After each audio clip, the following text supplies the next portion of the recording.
अस्सलामुअलैकुम, welcome to GRE।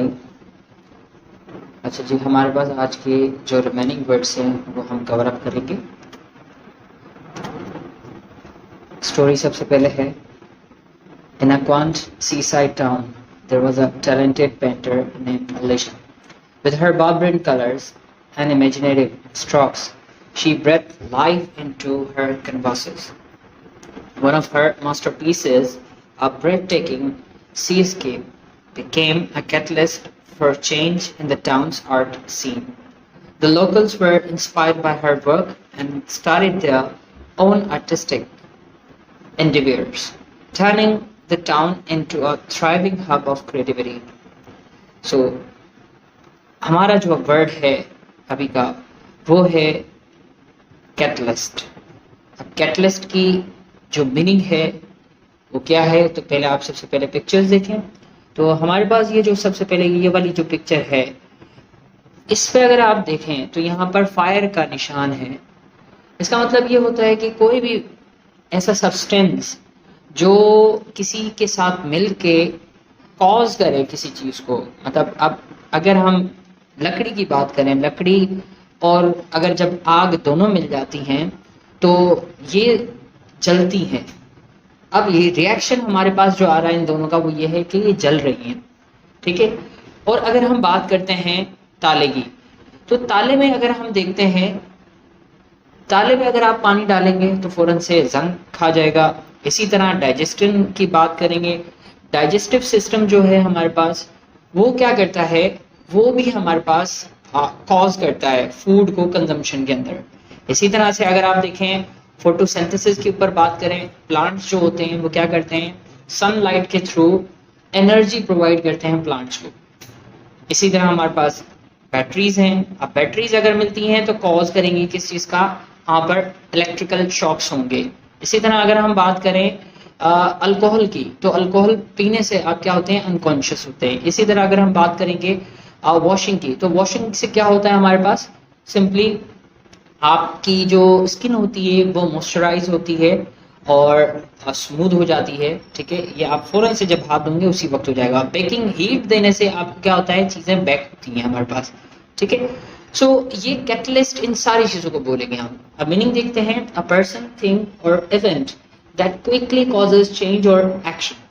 मतलब कोई भी चीज़ या कोई भी शख्स, कोई भी इवेंट अगर वो चेंज लेके आ रहा है, एक्शन, अगला एक्शन करने में मदद कर रहा है या चेंज लेके आता है, उसको हम कैटलिस्ट कहेंगे।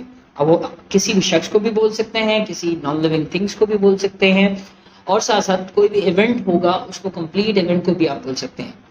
अब इसका निमोनिक्स अगर हम देखें तो केमिस्ट्री का ये वर्ड अगर हम देखें catalyst, this is the vocabulary of the chemistry. In chemistry, we have studied catalyst, which helps in bringing chemical change in a reaction. अगर आप स्टूडेंट हैं साइंस की और अगर आपने केमिस्ट्री पढ़ी है तो उसमें कैटलिस्ट जो यूज होता है उसका मतलब होता है कि चेंज। जैसा आप एक कोई भी केमिकल को डालते हैं, दूसरे को अगर दोनों को अगर आप मिलाते हैं तो मिलाने से क्या होता है, एक चेंज आता है, फौरन से रिएक्शन आता है। वो जो रिएक्शन होगा दैट इज कंसिडर्ड कैटलिस्ट। तो कैटलिस्ट उनको बोलते हैं। आपने देखी होंगी बॉटल्स वगैरह भी होती हैं हमारे पास, ठीक है। वो बॉटल्स, एक बॉटल्स की तरफ से अगर कोई आप केमिकल डाल रहे हैं, दूसरी तरफ से क्या हो रहा है, आयरन बन के निकल रहा है, लाइक दैट, ओके। सेंटेंस देखते हैं हमारे पास, जिस तरह ये है यहाँ पर, she was proud to be the catalyst to reform in the government. मतलब she was proud to be the catalyst to reform in the government. अब catalyst she was proud of, okay, मतलब वो जो थी वो प्राउड ऑफ कर रही थी, प्राउड टू बी हो रही थी कैटलिस्ट बनने के लिए। कैटलिस्ट क्यों, क्योंकि वो चेंज लेके आ रही थी ना। रिफॉर्म मीन्स इस्लाह करना, इस्लाहत लेके आना, चेंज लाना गवर्नमेंट के अंदर, ये लाइक, ठीक है। अब अगला हमारे पास है, अब सेंटेंस, हम स्टोरी की तरफ चलते हैं। In the kingdom of rivertide, a brave healer named Isabella ventured into the battlefield, tending to wounded soldiers. Her knowledge of herbs and potions was exceptional, and she used them to coagulate the soldiers' wound and staunch the bleeding. Her swift actions saved countless lives, and she became a beacon of hope and healing in the middle of war. So हमारे पास जो यहाँ पर word है, there is a word coagulate. अब coagulate को अगर हम देखें तो अब ये पिक्चर के अंदर अगर आप देखें तो पिक्चर के अंदर ये जो आपको इतने सारे ये जो रेड रेड नजर आ रहे हैं ये सेल्स हैं, और ये जो आपको ये जो सतह नजर आ रही है ये चीज, ये एक वेन है, वेन नस को बोलते हैं, ठीक है। इसके अंदर जो ब्लड जो की जो सर्कुलेशन होती है उसके अंदर ये जो सेल्स मूव कर रहे हैं, अगर ये सही से प्रॉपरली मूव करते रहते हैं तो बहुत अच्छी बात है, आप सही से आपकी ना जो बॉडी है बिल्कुल नॉर्मल होती है। लेकिन जहां कहीं पे भी ये सेल मिलना शुरू हो जाते हैं, जैसा कि ये सेल जो है हमारे पास, ये सेल बिल्कुल अलोन जा रहा है, ट्रेवल कर रहा है इस वेन के थ्रू। अब ये इतने सारे जो है हमारे पास ये सारे के सारे क्या हो रहे हैं, एक साथ मिल रहे हैं, इसको कहते हैं क्लॉटिंग। क्लॉटिंग जब कभी भी खून के अंदर जब जो सेल्स हैं वो जमना शुरू हो जाते हैं तो उसको हम क्लॉटिंग कहते हैं। और कोगुलेट जो है हमारे पास, इसका मतलब ही यही है कि टू थिकन और डेवलप एज अ मास और क्लॉट। अब ये देखो हमारे पास क्लॉट का भी यहाँ पर वर्ड दे दिया गया है, ठीक है। और यहाँ पर बात कर रहे हैं थिकन, थिकन से मराद गाढ़ा होना, और डेवलप एज अ मास, वो चीज बाकायदा मास से भी बढ़ जाए, ठीक है। अब इसको याद कैसे करेंगे, याद ऐसे करेंगे, आप कोलगेट जो है, कोलगेट को याद करें, कोलगेट जब कभी भी उसमें से निकालेंगे कोलगेट का तो वो क्या होता है, थिक होता है उसका पेस्ट, कोलगेट का जो पेस्ट होता है वो बड़ा थिक होता है। तो आप इससे याद करेंगे।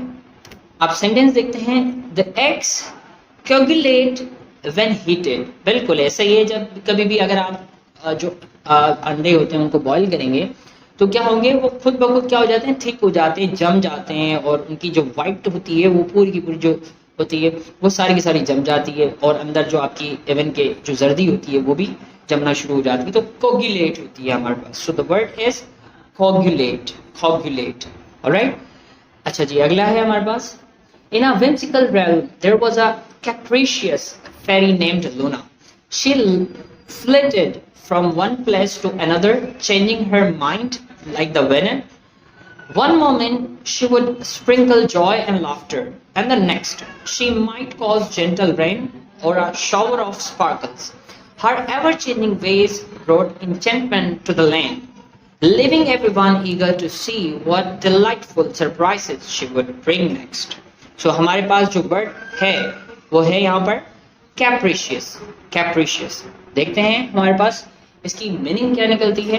अब आप इस पिक्चर को देखें, ये क्या नजर आ रहा है आपको, यहाँ देख रहे हैं ये जो आप पार्ट है पहले स्माइलिंग का है, and then it is changing to the sadness, हमारे पास बिल्कुल सैडनेस की तरफ जा रहा है। तो अगर हम बात करें कैप्रिशियस का मतलब होता है कि आपका बिहेवियर जो है वो सडन चेंज हो जाए, तो सडन चेंज को हम क्या बोलते हैं, कैप्रिशियस।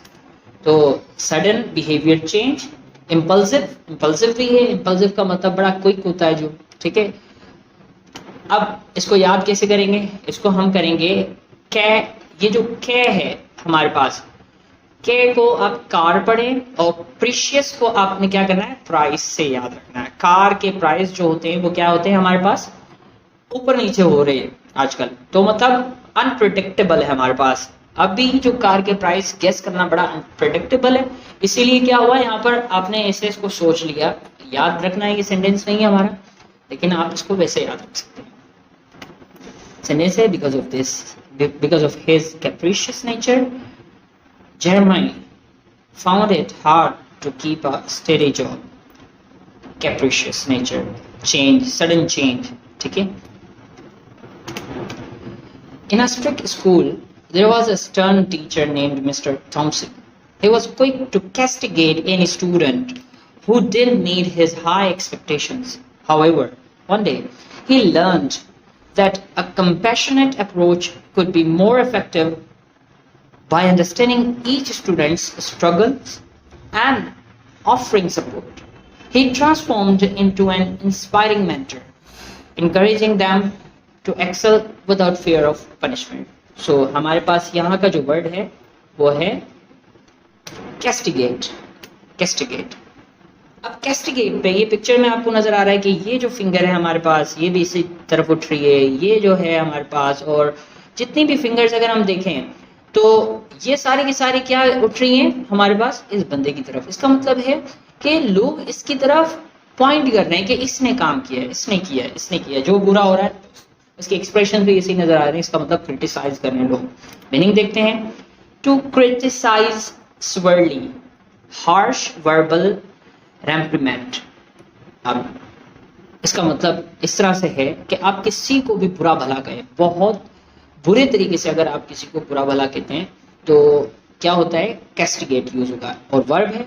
अब इसको याद कैसे करना है, आपने याद रखना है कैस्ट को आपने क्या रखना है, कास्ट से, और गेट मतलब आप क्या करें, कास्ट को आउट ऑफ गेट। अगर हम बात करें हिंदुइज्म की बात करें तो हिंदुइज्म में 4 कास्ट होती हैं हमारे पास, और कास्ट सिस्टम जो होता है वो क्या करता है, जैसे एक ब्राह्मण होते हैं, क्षत्रियाज होते हैं, वैश्य होते हैं, शूद्राज होते हैं। शूद्राज सबसे लोअर कास्ट के होते हैं और जो ब्राह्मण होते हैं वो बड़ी कास्ट के होते हैं। तो ब्राह्मण कभी भी ना ये जो शूद्राज होते हैं उनको अछूत जात माना जाता है, और वो उनके सामने से गुजर जाएं तो बड़ा गुनाह समझा जाता है और इस तरह से। तो आप ये समझ लें कि उनको ये जो बिहेवियर है आपका कि एक लोअर कास्ट को आप नहीं रखते, आप गेट से बाहर रखते हैं, आप कभी भी अंदर नहीं आने देते हैं, तो ये उनके लिए क्या है, आप बहुत क्रिटिसाइज कर रहे हैं, आप उनको इवन के इंसल्ट कर रहे हैं, ह्यूमिलिएट कर रहे हैं। ह्यूमिलिएट का भी सेंस दे रहा है हमारे पास। अच्छा जी, the teacher castigated the student harshly but needed since he refused to do any work. Simple हमारे पास सेंटेंस। अच्छा जी, अगला है, in a bustling city there was a sharp tongued journalist named समन. Her caustic remarks and cutting articles often stirred controversy, leaving a tale of hurt feeling. However, after a transformative encounter with a humble artist, she realized the impact of her words. Someone redirected her talent, using her writing to uplift and inspire, bringing about positive change instead. हमारे पास जो यहाँ का word है that is caustic. Caustic कैसा नजर आ रहा है हमें, अब ये हम देखते हैं। ये देखिए ये जो अब पिक्चर है इसमें ये नजर आ रहा है कि शख्स जो है वो पीछे से आग जाहिर की गई है। तो इसका मतलब यही होता है कोई भी चीज जो हो वो क्या हो, बिल्कुल बर्निंग की तरह, वो अंदर आग लगा दे ना, आग लगाने वाली जो भी चीज होती है। तो अगर आपको इसकी मीनिंग को देखना है तो इसका मतलब है एक्सट्रीमली सरकास्टिक और क्रिटिकल, बहुत नाजुक। ठीक है, सरकास्टिक जो निकला है सरकासिज्म से निकला है। सरकासिज्म का मतलब होता है आप लोगों को टॉन्ट करते हैं, आयरॉनिकली उनको ऐसी बात बोल देते हैं जो उनको बुरी लगती है, आप हंसी मजाक में ना उनको सीरियस ऐसी उनकी बुराइयां कर देते हैं, इस तरह से। कॉस्टिक को याद रखें, जो होता है ना कॉस्टिक सोडा हमारे पास। अब कॉस्टिक सोडा क्या होता है, is very common and it's harmful. बाकी कॉस्टिक सोडा अगर आप कहीं पे कर लें तो नुकसान दे सकता है, आपकी स्किन को डैमेज कर सकता है और भी बहुत कुछ, क्योंकि वो क्या है एक बिल्कुल जला सकता है इवन कि आपकी स्किन को। ठीक है, सो ये हमारे पास इसको इस तरह से आप याद रख लें, हार्मफुल और बर्निंग, लाइक यही इसकी मीनिंग हमारे पास आ रही है। ठीक है, सेंटेंस देखते हैं। In the comics caustic jokes offended quite a few people. कभी कभार आपके जो कॉमिक जोक्स होते हैं ना, मजाहिया होते हैं, मजाहिया तो इस होते हैं लेकिन टॉन्ट भी अगर उसमें जो होता है ना तो कभी कभार लोगों की दिल आजारी कर देते हैं वो इस तरह की, तो हमें अवॉइड करना चाहिए ऐसे कॉमिक कॉस्टिक जोक से। अगला है, in a fair haven the charismatic trickster Charlie used his chicanery to entertain and inspire. With clever illusion, he raised funds for the orphanage, becoming a symbol of hope in the village. So हमारे पास जो यहाँ पर word है वो है chicanery. अब chicanery जो है, अब यहाँ पर पिक्चर पे अगर हम देखें तो ये जो शख्स है ये इसकी जेब में हाथ डाल रहा है और जो दूसरा शख्स है इसकी जेब में हाथ डाल रहा है, और दोनों जो हैं ये क्या कर रहे हैं, गले लग रहे हैं। इसका मतलब है कि आप मिलते अच्छे तरीके से हैं लेकिन पीठ पीछे आप क्या कर रहे हैं, उसकी जेब में से चोरी कर रहे हैं। ठीक है, अब ये जो तरीका है इस तरीके को हम क्या कहते हैं, ट्रिक कहते हैं। ठीक है, ट्रिक। ये क्या हो गया, आप मिल रहे हैं लेकिन उनको पता नहीं चलने दे रहे आप, और आप क्या कर रहे हैं, उनकी जेब में से पैसे निकाल रहे हैं, या मोबाइल जो भी चीज़ है आपने वो निकाल ली, ठीक है। अब यहाँ पर इसकी मीनिंग है the use of trickery to achieve a, यहाँ पर कह रहा है पॉलिटिकल, ठीक है जी, फाइनेंशियल और इलीगल पर्पस, मतलब आपको कहीं पे भी फायदा हो जाए। ट्रिकरी का मतलब तो हो गया आपका ट्रिक इस्तेमाल कर रहे हैं, हॉक्स जो आपने पढ़ा हुआ है, तो आप कोई भी ट्रिक आजमाएं, ठीक है, और उसके थ्रू आप क्या करते हैं, चाहे पॉलिटिकल हो चाहे फाइनेंशियल हो, पैसे वैसे मिल रहे हैं आपको। इलीगल से मुराद जाहिर सी बात है चोरी करना इलीगल चीज है, तो आप कुछ भी करते हैं उसको आपको फायदा होता है उसमें, तो ये शिकनरी का मतलब होता है ट्रिकरी, ठीक है, ट्रिक। अब साउंड्स लाइक चाइना, ठीक है, ये जो शिकनरी है ये चाइना की तरह साउंड कर रहा है। Made in China products are duplicates and deceptive, तो चीज़ें जो होती हैं वो क्या होती हैं, चाइना के अंदर डिसेप्टिव होती हैं, ठीक है, और वो क्या करते हैं, ट्रिक का इस्तेमाल करते हुए इवन क्या करते हैं, डुप्लीकेट्स बना सकते हैं, बिल्कुल एक जैसी कर देते हैं, धोखा देने वाली बात आ रही है, बिल्कुल एज इट इज, तो आप इस तरह से याद कर सकते हैं इसको। सो नेक्स्ट देखते हैं, you can smell the chicanery from the dishonest politician, तो यहाँ पर यूज हुआ है शिकनरी, ठीक है, यू कैन स्मेल। अब यहाँ पर जो स्मेल है, स्मेल का मतलब सेंस वाला है, ठीक है जी, सेंस, आप सेंस कर सकते हैं ना, ठीक है, तो सेंस के लिए यूज किया गया यहाँ पर कि आप उसको ऑलरेडी समझ सकते हैं। ठीक है जी, आज का हमारा ये हो गया है, और होप सो कि आपके 25 वर्ड्स जो हैं आपको क्लियर होंगे, बाकी चीज़ें जो होंगी वो हम क्लास में डिस्कस करेंगे। Thank you very much.